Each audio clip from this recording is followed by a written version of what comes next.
요즘에 참 코로나로 인해서 안팎으로 많이들 고통을 당하고 있는 그런 시점입니다.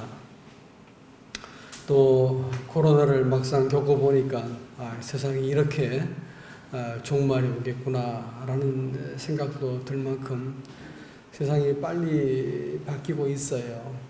근데 성경은 우리가 세상을 이기는 것은 우리 믿음이라고 말씀하셨기 때문에 성경이 말하고 있는 믿음은 무엇인가, 또 이 말세에 이 환난을 우리가 극복할 수 있는 참된 믿음은 무엇인가 하는 주제를 가지고 오늘도 조금 더 교제를 하겠습니다.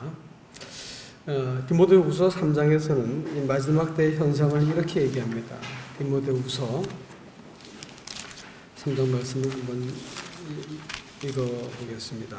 제가 읽겠습니다. 너희는 이것을 알라. 말세에 고통하는 때가 이르러 사람들이 자기를 사랑하며 돈을 사랑하며 자랑하며 교만하며 비방하며 부모를 거역하며 감사하지 아니하며 거룩하지 아니하며 무정하며 원통함을 풀지 아니하며 모함하며 절제하지 못하며 사나우며 선한 것을 좋아하지 아니하며 배신하며 조급하며 자만하며 쾌락을 사랑하기를 하나님 사랑하는 것보다 더하며 경건의 모양은 있으나 경건의 능력은 부인하니 이 같은 자들에게서 내가 돌아서라 라고 말하고 있습니다. 이게 이제 말세에 나타날 현상에 대해서 성경이 우리에게 이와 같이 말해주고 있습니다. 여러분, 이 환난이라는 것, 또 시험이라고 하는 그것은 성경에서는 그것을 기질로 표현을 합니다. 젊은 분들은 이게 뭔지 잘 모르시겠지만 이렇게 이제 껍질을 이렇게 빻아가지고 곡식과 껍질이 같이 막 빠지면 이게 이제 이렇게 어느 정도 깨지기도 하고 분리가 되겠죠. 이걸 이제 넓은 이렇게 이 대나무로 만든 이렇게 판에다 올려놓고 휙 올려서 떨어뜨리고 바람이 이렇게 불면 죽정이가 휙 하고 날아가는 거예요.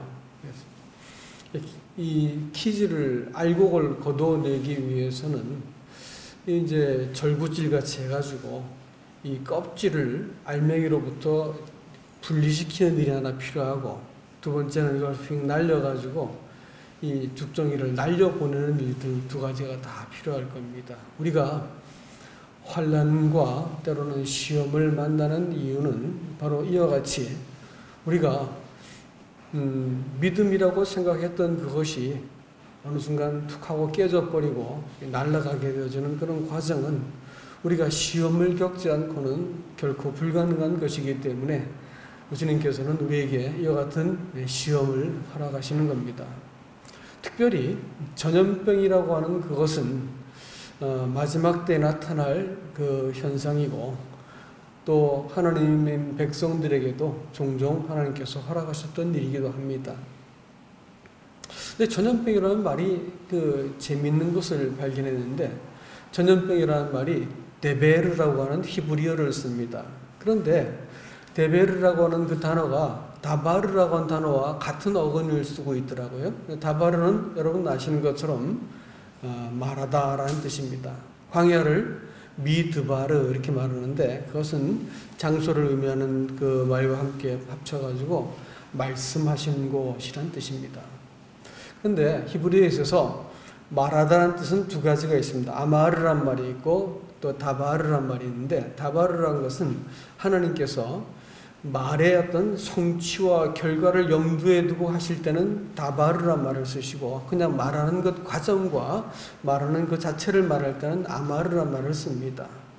그러니까 하나님께서 천지를 창조하실 때 쓰신 말씀은 우리가 얼른 생각해도 다바르가 되겠지요. 또 하나님께서 무엇인가 사람들에게 이렇게 계명을 말씀하시고 또 경고의 말씀을 하시고 이사야서 55장 말씀해 볼 것 같으면 내 말이 입에서 나가가지고 절대로 헛되이 돌아오지 않는다. 비가 내려가지고 그것이 싹을 내고 결실을 맺는 것처럼 내 입에서 나간 말도 절대로 이것이 헛되이 돌아오지 않고 반드시 성취한다라고 말씀하실 때 그 의미입니다. 다발의인 것이지요. 자, 그렇다면 우리는 이런 전염병이라고 하는 이 현실적인 문제를 겪고 우리가 지나가고 있습니다. 이럴 때 우리는 어떻게 해야 되겠는가라는 것이지요. 하나님의 말씀하심에 대해서 우리가 귀를 잘 기울이고 그 말씀하심이 무엇을 의미하는가라는 것들을 우리가 살피지 않으면 이와 같은 이 환난을 겪고 나서도 마음에 배울 바가 없을 것입니다. 여러분, 신앙과 미신의 차이가 뭐라고 생각하십니까? 미신이라고 하는 그것은 사람이 믿고 싶은 걸 믿는 거예요.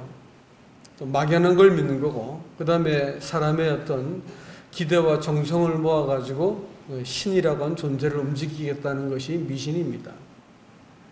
자기의 기대감의 극치지요. 기대의 극치. 그러니까 신앙이라고 하는 것은 누군가를 우러러보는 것입니다. 머리를 들고 하늘에 계신 분을 우러러보고 그분께 내가 이렇게 나 자신을 이렇게 무릎을 꿇고 대면하는 것을 신앙이라고 부르는 것이죠. 그러면 이런 이제 전염병을 만났을 때 우리가 해야 될 일이 뭘까요? 여러분, 예수 믿으면 절대로 이 병에 걸리지 않습니다. 분당 북북교회 나오면 절대로 이 전염병에 걸리지 않습니다. 이렇게 말하면 뭐가 될까요? 그럼 두말할 것 없이 미신이 될 겁니다. 신앙은 뭘까요? 여러분, 하나님 전염병을 두려워하지 마세요. 하나님을 두려워하셔야 됩니다. 라고 말하면 신앙이 되는 겁니다, 여러분. 이 세상은 과연 우리를 두렵게 하는 데는 사단의 전략이기도 하고 또 정치하는 사람들도 그렇고 두렵게 만들지요. 그래서 이 병에 걸리면 네가 반드시 죽을 수도 있고 아니면 최소한 후유증이 나가가지고 네가 온전하게 네 남은 인생을 살지 못할 거야 라는 겁을 무지하게 줬어요. 근데 그 연세가 85세가 되신 분도 아무런 문제 없이 잘 이렇게 넘어오셨고 우리 가운데 아무도 후유증을 앓고 있는 분이 안 계십니다. 거짓말이었다는 뜻을 알 수 있죠. 확률로 놓고 보더라도 죽은 사람이 이렇게 많지 않아요. 우리나라 다 따지고 봐도. 뭐 독감이나 뭐 감기 걸려도 그만큼씩은 다 죽는 것이지요. 근데 그거 두렵게 만들었어요.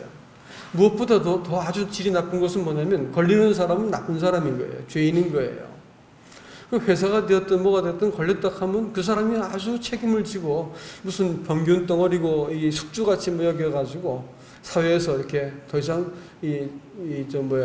배척을 받도록 이렇게 만들어 준 것이 이 사단의 전략이 뿐 아니라 이 유정자들이 갖고 있는 나쁜 그 정책이었습니다.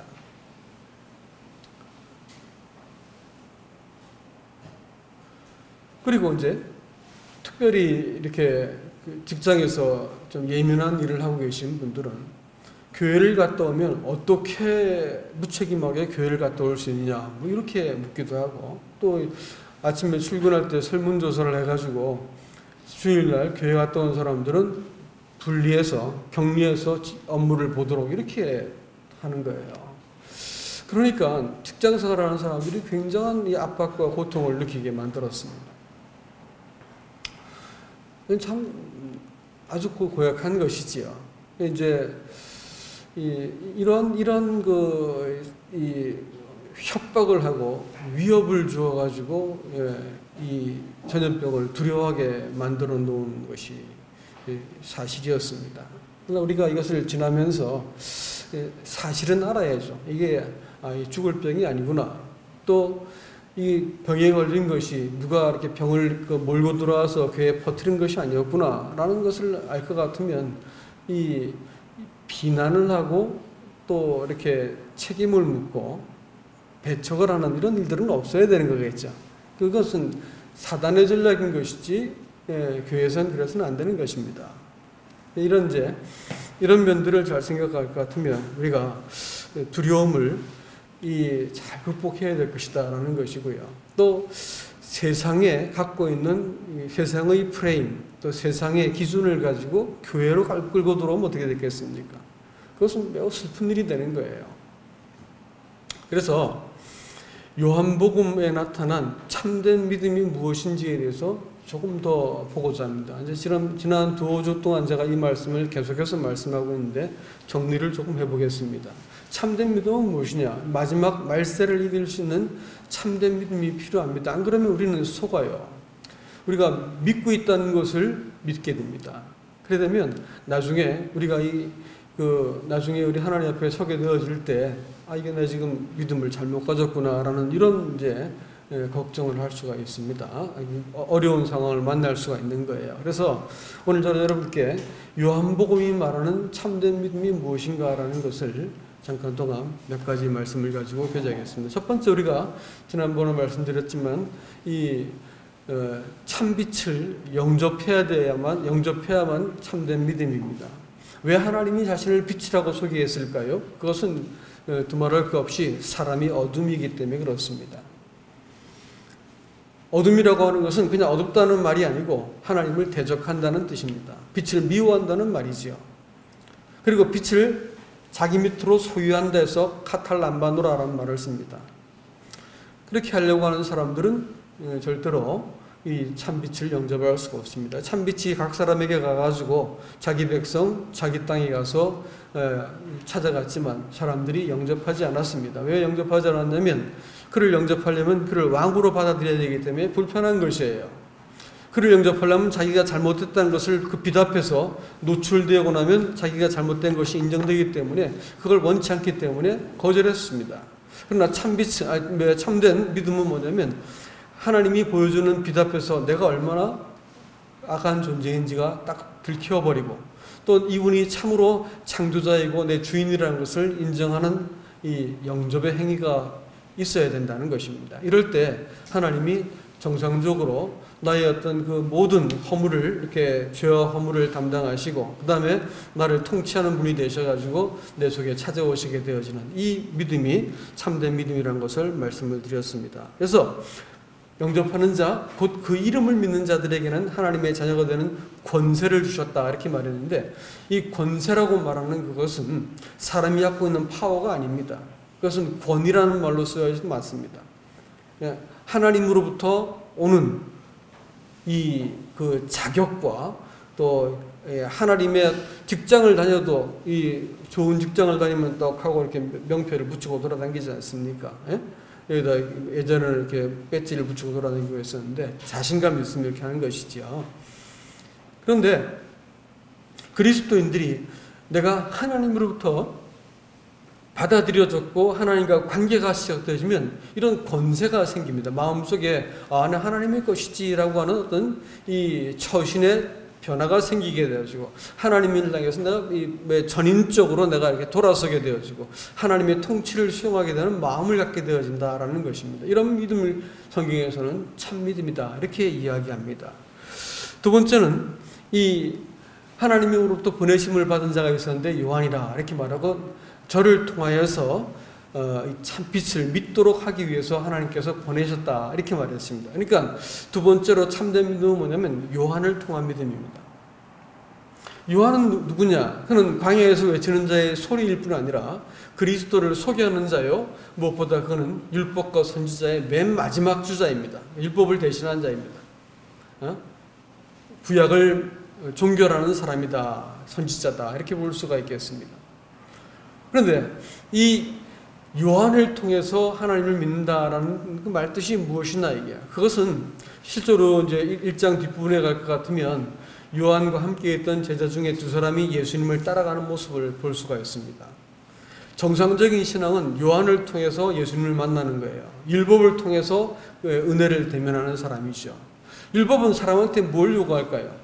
사람의 모든 죄와 허물을 들춰냅니다. 사람의 모든 부패함과 무능함을 들춰내는 거예요. 그러니까 사람이 하나님의 이 영광 앞에 설 때, 이 법 앞에 설 때 내가 얼마나 무능하고 부패하고 구제불능인 존재인지를 알지 못한 채 내가 이거 믿을 만한 거구나, 이거 한번 믿어볼까? 이렇게 신앙이 시작되는 게 아니라는 거예요. 신앙은 이게 내가 해도 안 되는 이 좌절감과 이 부패로 인해서 내 속에서 눈꼽만치도 선한 것이 없다는 것이 확인이 돼야만 인본주의 같은 이 허튼 이 신앙의 칼날을 자꾸 디밀지 않죠. 하나님 앞에서 제가 가끔 하지만 말씀을 이렇게 드리는 것이지만 어떤 종과 주인이 같이 일을 하고 집에 들어왔어요. 그래가지고 주인한테 종이 너는 나한테 와가지고 빨리 밥을 잘 차려놓고 가서 너 먹든지 말든지 해라 이렇게 얘기합니다. 그 얘기를 했더니 어떤 사람이 팍 하고 화를 내는 거예요. 듣고 있다가 어떻게 하나님이 그럴 수가 있냐 이렇게 말을 하더라고요. 그건 뭔가 잘 몰라서 그런 것이죠. 기본적으로 하나님하고 관계를 사람이 이해를 못하고 인본주의적인 어떤 입장에서 신앙을 이해하고 하나님을 알고 있었으니까 이제 자기가 갖고 있는 상식과 합리성을 딱 벗어나면 신앙이 다 깨져버리는 것이죠. 율법이라고 말하는 것은 사람을 밑바닥까지 다 들춰내버려요. 얼마나 무능하고 부패한지를 다 보여준다고요. 사람 안에 있는 선이란 것이 그야말로 이게 오물덩어리라는 것을 알기까지는 사실은 진심으로 하나님께 두 손을 바짝 들고 당신 아니면 난 잠시도 못 살겠습니다. 당신 아니고선 내 속에는 눈꼽만치도 선도 없습니다. 당신이 아니었더라면 나는 정말로 이 오물덩어리에 불과한 존재입니다. 이렇게 이제 고백이 저절로 나오게 되어 있는 것이지요. 그래서 율법은 사람을 정죄해서 누구에게로 몰아간다고요? 그리스도 앞에 몰아가는 거예요. 요한을 통하지 않는 신앙은 거짓 신앙입니다. 그 다음에 요한은 굳이 강조한 말이 나는 빛이 아니다. 내 뒤에 오신 분이 계신데 그분이 나는 그분의 신들매도 풀 수 없다. 그분이 참빛이다. 그분이 그리스도다라고 말하는 거예요. 왜 이런 말을 자꾸 반복하는 줄 아세요? 자기 자신이 그렇지 않다는 것을 말할 뿐 아니라 그렇게 믿고 싶은 주변 사람들이 많은 거예요. 사람들은 사람을 자꾸 세워가지고 이렇게 자기의 인도자가 되어주기를 바라지요. 그래서 사람을 선교도로 만들고 사람이 인도자가 되면 뒤에서 조정이 가능하거든요. 그러니까 사람을 자꾸 세우려고 들었습니다. 이렇게 자꾸 딱 잘라가지고 나는 빛이 아니다 이게. 나는 그 빛을 소개하는 사람이지 빛이 아니라는 말을 자꾸 강조하는 겁니다. 여러분 신앙생활 또 교회 공동체라는 것을 놓고 보고 또 출애굽 이후에 광야를 지나갔던 사람들을 이렇게 놓고 봤을 때도 그들이 하나님으로부터의 그 부르심과 사명을 알고 그들을 인도하시는 이가 하나님이라고 사실을 안 사람들만 2사람만 들어갔습니다. 나머지 사람들은 하나님이 아니라 누가 인도자였을까요? 모세가 인도자였어요. 뭐 수틀리면 너희들이 나 불러내서 여기 죽이려고 그러는 거구나. 그래가지고 돌을 들고 모세를 공격했어요.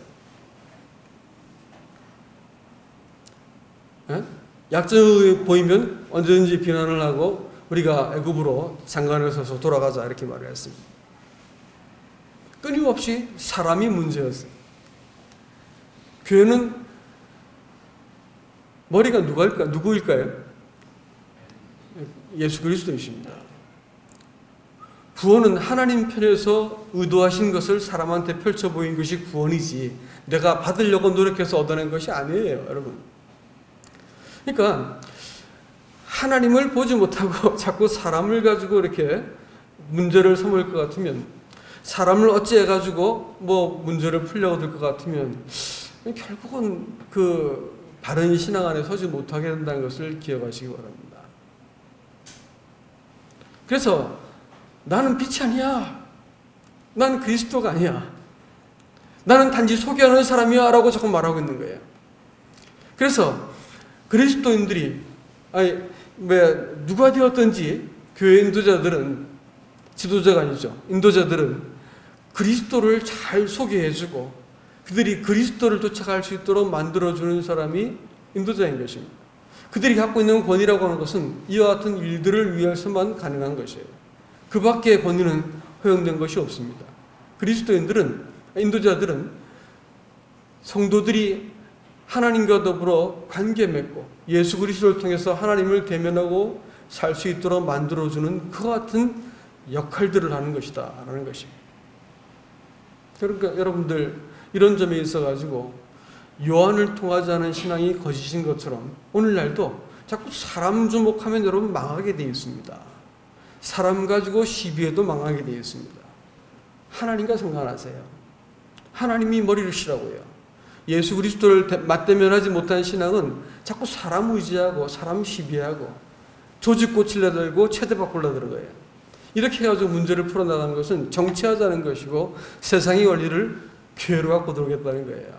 이건 곤란한 얘기입니다. 잘 기억하시기 바랍니다. 두 제자가 예수님께 보내졌습니다. 요한이 보라 세상 죄를 져가는 어린 양이다 이렇게 하니까 따라다녔어요. 예수님께서 그들을 돌아보시면서 아주 의미심장한 질문을 하세요. 무엇을 구하느냐? 왜 왔니? 뭘 줄까? 머리가 말하지 않고 네가 무엇을 구하니? 이렇게 물었습니다. 아주 뜻밖의 질문이죠. 그러니까 제자들이 뭐라고 말하냐면 주여 어디 계시나이까? 라비 어디 계시나이까? 이렇게 물어봅니다. 그래서 그날 그들이 예수와 함께 거하더라 했는데 거한다는 말이 아주 재밌는 표현입니다. 1장에 나타나는 요한복음 1장에 나타나는 거한다는 표현은 함께 산다라는 뜻이에요. 이상하게 그 단어를 갖다 붙여놨더라고요. 함께 동거한다는 거예요. 그 단어를 갑자기 붙여놓은 거예요. 신앙은 뭘까요?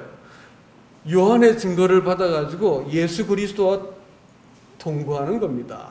예? 뭘 구해요? 예수님을 구하는 거예요. 신앙은 결국은 누굴 구하는 거라고요? 천국을 받는 거예요? 죄사함 받는 거예요? 아니에요.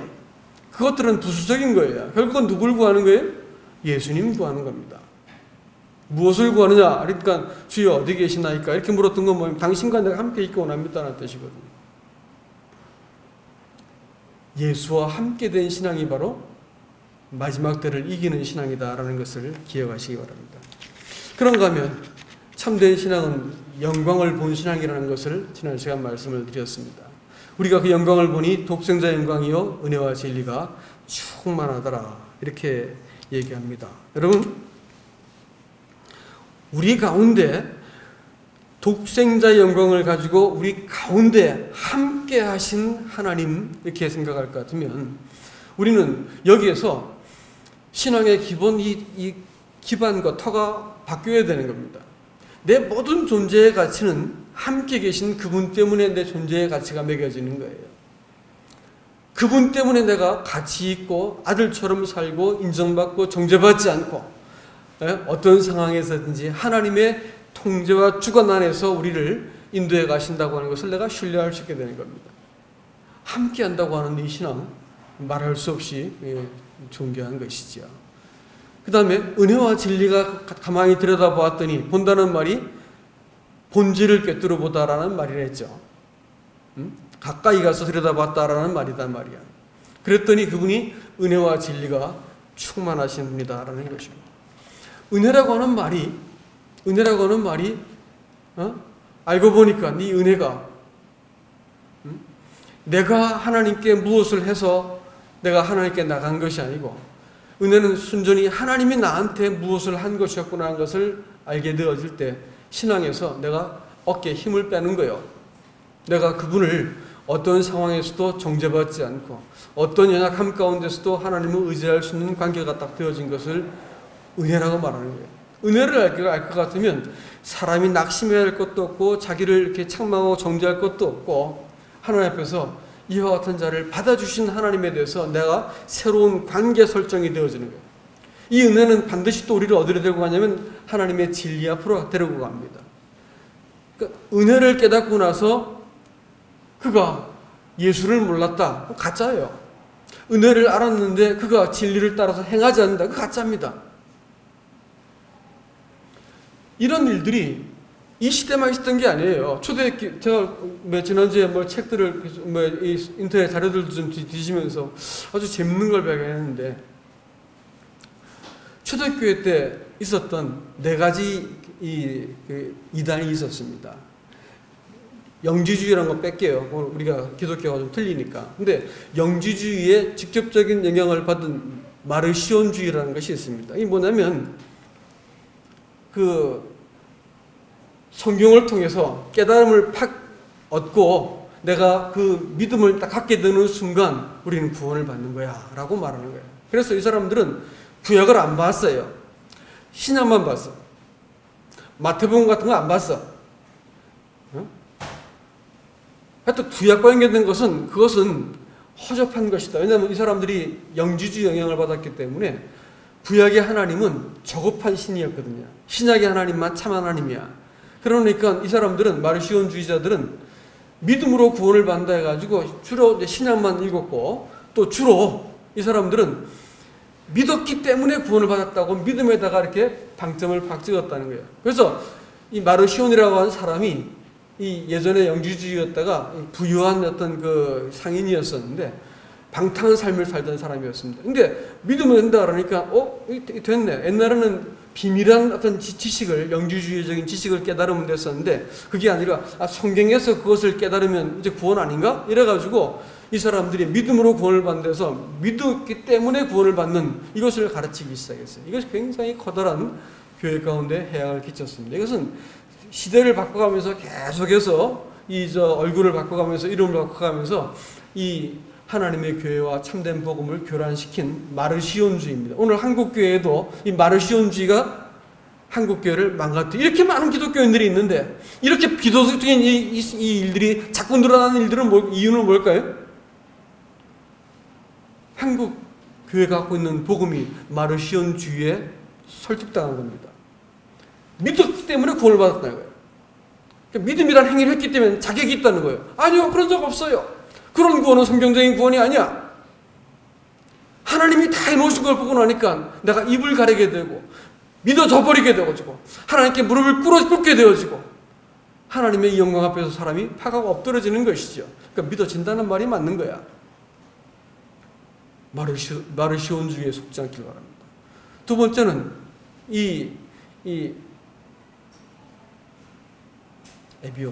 에비온주의가 갑자기 생각이 나네. 그건 또 하나가 제가 내기한 에비온주의인데 그건 뭐냐면 예수도 원래는 유대인 아니냐 이게야. 그러니까 율법을 지켜야 된다는 거예요. 그래서 바울이 한 저작에 대해서 굉장히 미워하고 바울을 거절합니다. 신약 성경은 오로지 마태복음만 보았어요. 구약 신약 성경을 주로 봐가지고 사람이 행위를 통해 가지고 온전해진다 이렇게 말을 한 거예요. 그래서 이 사람들도 아주 커다란 무리를 지어서 소위 우리가 말하면 율법주의죠.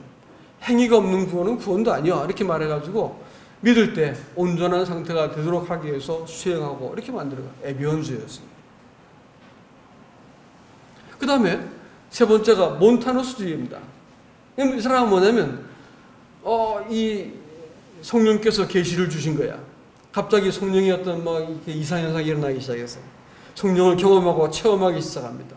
감정이 고조가 되기 시작하고 이렇게 됐습니다. 그래가지고 성령을 체험하지 않은 신앙은 다 가짜야 라는 말들을 하기 시작했어요. 여러분 이것도 그때 그러고 끝난 게 아니었어요. 초대교회 때 그러고 끝난 게 아니었어요. 세월을 바꾸면서 자꾸 이렇게 나타나다가 요즘에 와가지고 이 마지막 때 또 이렇게 기승을 부리고 있죠. 율법주의, 은사주의, 또 하나는 뭐예요? 믿음주의라고 말합니다. 이것들이 초대교회, 아주 초대교회를 괴롭혔던 이단들이었습니다. 그러면 지금 이 시대는 그런 게 없을까요? 똑같아요. 똑같습니다. 생각을 잘 하셔야 됩니다. 우리가 참된 믿음을 잘 보지 못하면 이 거짓된 믿음을 참 믿음이라서 속고 살고 있다가 나중에 황당한 일을 당하게 될지도 모릅니다. 여러분, 믿음이라는 말, 오늘 진리가 은혜와 진리가 충만하더라 이렇게 말했는데 진리가 너희를 자유케 한다라는 말씀을 요한복음 8장 33절은 말하고 있습니다. 근데 진리라는 말이 아주 재밌는 단어입니다. 그것은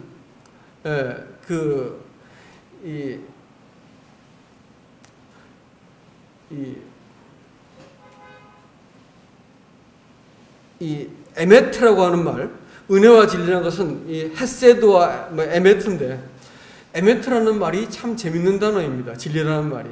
여기서 어떤 단어가 나오냐면 이 아만이라고 하는 동사에서 나오는 말인데 이것은 견고하다, 신실하다, 굳건하다라는 아만이라는 동사에서 나오는 것이 에메트입니다. 그리고 여기서 어떤 단어 나오면 아멘이라는 말이 나옵니다. 그 말 그대로 꼭 이루어주길 바랍니다라고 한 뜻에서 아멘이라는 말을 우리가 쓰고 있죠. 여기서 나온 단어가 뭐냐면 에무나라고 하는 단어입니다. 에무나라는 뜻이 뭐냐면 믿음이라고 하는 단어입니다. 그렇다면 믿음이라고 하는 단어는 내 지적인 동의나 감정적인 어떤 체험과 감정적인 고조된 어떤 동의가 아니겠지요. 믿음이란 말이 뭘까요? 그것은 견고함이라는 뜻입니다. 신실함이라는 뜻이고 충성됨이라는 뜻입니다. 그래서 마태복음 25장에서는 착하고 충성된 종아 이렇게 말씀하실 때 그 충성이라는 말이 에무나라는 말이 신약 성경에서는 그걸 피스티스라 부르는데 같은 단어입니다. 그것 역시 그것도 견고함, 충성됨, 신실함이라는 말을 굳건함이라는 의미를 갖고 있는 단어입니다. 그러니까 착하고 충성된 종아 이렇게 말할 때 충성된이라는 말은 믿음이라는 단어를 써서 피스티스라는 말을 씁니다. 그러니까 충성되다는 말이 믿음이라는 말이에요, 여러분. 그러니까 하박국서 2장 4절 말씀에서 거기서 49번이나 이 에무나라는 단어가 구약 성경에 등장하는데 딱 한 번만 그것을 믿음이라 번역한 것이 하박국서 2장 4절 말씀입니다. 오직 의인은 믿음으로 말미암아 살리라 할 때 말할 때 그 믿음으로라는 단어가 거기서는 이 에무나라는 단어를 쓰고 있는 거예요. 딴 데는 다 뭐라 썼다고요? 충성됨, 신실함, 견고함 이런 의미로 쓸 때는 언제나 에무나라를 썼는데 거기서만 이상하게 믿음이라는 말을 씁니다. 여러분 이스라엘의 범죄로 인해서 이스라엘이 하나님의 징계를 받게 됩니다. 바벨론이라고 하는 더 불의한 이 막대기를 가지고 그 하나님께서 이스라엘을 징치하려고 하니까 그 사실에 대해서 증거하고 있던 그 하박국이 하나님께 이 일을 제기합니다. 하나님, 당신이 지금 더 불의한 사람들을 통해서 덜 불의한 백성들을 이와 같이 심판하시는 것이 정당하십니까? 이거 물어보세요. 그리고 이 백성들 어떻게 하시겠습니까? 라고 물어보신다고요. 그랬을 때 하나님이 뭐라고 말씀하시냐면 걱정하지 마라. 오직 의인은 믿음으로 산다. 이렇게 말할 때 그 믿음이란 말이 뭐라고요? 에무나로 산다라고 했습니다. 그 말이 뭐냐면 신실함으로 산다는 거예요. 어떤 환난과 시험과 위기를 만나도 참된 믿음을 갖고 있는 사람은 바로 그 믿음으로 산다는 거예요. 그 믿음은 반드시 사람의 배후에서 사람을 일으키는 힘이 있다는 거예요. 그래서 마지막으로 마지막 세대를 살아갈 수 있는 참된 믿음은 뭐냐면 여러분 그의 충만한 데서 받으니 은혜 위에 은혜라고 말했습니다. 여러분 신앙생활이 사람의 의지에 달린 게 아니에요. 신앙생활이라고 하는 것이 사람의 결심과 능력의 어떤 이 집중력에 달리는 것이 아니라고요. 죄를 안 짓고 싶다고 안 짓는 게 아니고요. 예? 내가 무슨 선을 행하고 싶다고 행하는 게 아니에요. 죄를 짓는 것은 왜 죄를 짓는 줄 아십니까? 신앙생활은 모두 어디에 달리는 그 배후에 달리는 거예요. 배후에. 죄를 짓는 것은 사단이 그를 유혹하고 사단에게 내 마음을 허용하고 열어놓은 만큼만 죄가 들어와가지고 사람을 망가뜨려 버리는 거예요. 아세요? 사람이 자의적으로 죄를 짓는 게 아니고 사실은 내가 열어놨기 때문에 사단이 들어와서 그러기 때문에 그렇게 형편없는 생각들, 앙큼한 죄를 또 이렇게 아주 그 교활한 이 죄를 사람이 지을 수 있는 거예요. 아세요? 사람이 죄를 이렇게 아주 험악하게 지을 수 있는 것은 누가 들어오는 거라고요? 죄가 들어와요. 사단의 정신이 들어오는 거라고요. 그것은 구원받은 사람은 내가 열어놓지 않으면 절대로 죄가 들어오지 못하는 거 아세요? 이것이 로마서 6장이 말하고 있는 진리입니다.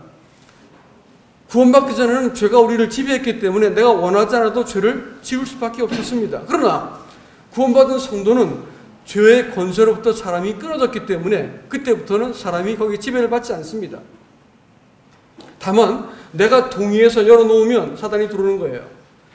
그 다음에 그 성도가 죄를 이기고 의로운 삶을 살아가는 근거는 뭘까요? 내 힘이라고요? 아니에요. 오해하지 마세요. 그것도 다 배우입니다. 배우. 하나님이라고요. 하나님의 성령이라고요. 내가 마음을 열어놓은 만큼, 내가 동의한 만큼, 내가 의지한 만큼 하나님께서 내 삶을 통해서 하나님께서 일하시는 거예요. 예? 그리스도의 삶이 여러분 어렵다고요? 불가능해요. 하나님이 도우지 않고 성령께서 개입하지 않으면 그리스도의 삶은 애초부터 불가능한 것입니다. 그 거룩함, 그 진실함, 그 성결함은 사람에게 나오는 게 아니라고요. 하나님이 주신 거예요. 신앙생활은 다 뭐에 달려 있다고요? 배후에 달려 있습니다. 그렇기 때문에 내가 어떤 결정을 하고 어디를 향해서 문을 여는가에 따라서 신앙생활이 싹 바뀌어버리는 거예요. 그러니까 말이죠. 그리스도인의 이 로마서 6장에서 뭐라고 말했냐면 너희 몸을 너희 지체를 불의의 병기로 들이지 말라 이게. 아주 치명적이던데 병기 자체가 무슨 이게 병기 자체가 무슨 이게 치명적이겠어요. 그걸 쥐고 있는 사람이 잘못 사용할 때는 아주 위험한 일이 벌어지는 거 아니겠어요? 그렇죠? 그러니까 그리스도인들이 내 몸을 가지고 내가 누구에게 문을 열어줘 버리면 죄는 아주 흉악하게 내 인생과 주변 사람들 고통을 줄 겁니다. 의도 마찬가지예요. 내가 병기로 하나님께 드려져서 하나님께 순종하고 그 말씀을 따르기 시작하면 하나님이 나를 통해서 상상할 수 없는 큰 일을 행할 수 있습니다. 이것이 신앙생활의 믿음의 비밀인 거예요. 그러니까 이런 일들을 이런 믿음을 갖고 있으면 우리가 살면서 답답한 일을 만나죠. 시험으로 한계를 겪습니다. 문제 앞에서 어쩔 바를 모를 일들을 많이 겪습니다. 근데 내가 이 영적인 배우를 알고 이 기초를 이해하고 있으면 나는 이럴 때 이것도 저것도 못하겠으면 기다리는 거예요. 그것도 안 되면 잠이라도 주무세요. 하나님이 할 때까지 이건 우리의 소관이고 하나님의 소관입니다라고 내가 의지하기 시작할 때 하나님께서 비로소 손을 움직이시는 거라고요. 신앙생활은 내게 달려있는 게 아닙니다. 하나님께 달려있는 거예요. 그렇기 때문에 내가 어떤 선택과 결정을 하는 것은 굉장히 중요한 문제입니다. 그리고 이 점에 있어가지고 하나님은 성도에게 어떻게 우리가 무엇을 이루어서도 자랑하지 말라라는 거예요. 왜냐하면 네가 한 게 아니지 않냐. 누가 하신 거예요? 하나님이 하신 거죠. 그렇죠? 내가 무엇을 했고 얼마큼 일을 얻고 어떤 성취를 했어도 그리스도인이 자랑할 게 있을까요? 자랑할 게 없어요. 하나님이 하셨기 때문에. 자, 그리스도인이 자빠져가지고 형편없게 되었어요. 그것도 어떻게 돼요? 아이고 이 병신, 이 쪼다 이러면서 자기를 책망해야 된다고요? 그렇게 하지 말라 그랬어요. 자백하라고 했다고요. 아 주님 그거 제가 선택 잘못했습니다. 잘못했어요. 그래서 자백하면 하나님께서 거기서 우리를 딱 바꿔주겠다는 거예요. 이건 뭘 말하는 거예요? 신앙생활의 근거가 나한테 있다는 거예요? 아니라는 거예요. 내 배후에 있다는 거예요. 태도를 바꾸라는 거예요. 자랑할 게 없다는 거예요. 태도를 바꾸라는 거예요. 자백을 하는 거예요. 하나님 앞에서. 그러면 하나님께서 다시 그 막혔던 수원이 팍 트여지기 시작하고 하나님이 나를 통해서 자기 일들을 행하시는 거예요. 신앙생활, 이 믿음의 비밀입니다. 이 믿음 아니면 우리는 환난을 이길 수 없어요. 이 믿음이 아니면 우리 시험을 이겨낼 힘이 없습니다. 하나님이 내 마음을 회복시키시고 나에게 새로운 능력을 주시고 모든 걸 하시는 거예요. 이 믿음 아니면 우리는 이 말세에 겪게 되어질 우리의 환경, 우리의 상황, 사단의 이 공격으로부터 절대로 이길 수가 없을 겁니다. 참된 이 믿음 안에서 우리가 더 설 수 있기를 주님의 이름으로 축복합니다. 이상입니다.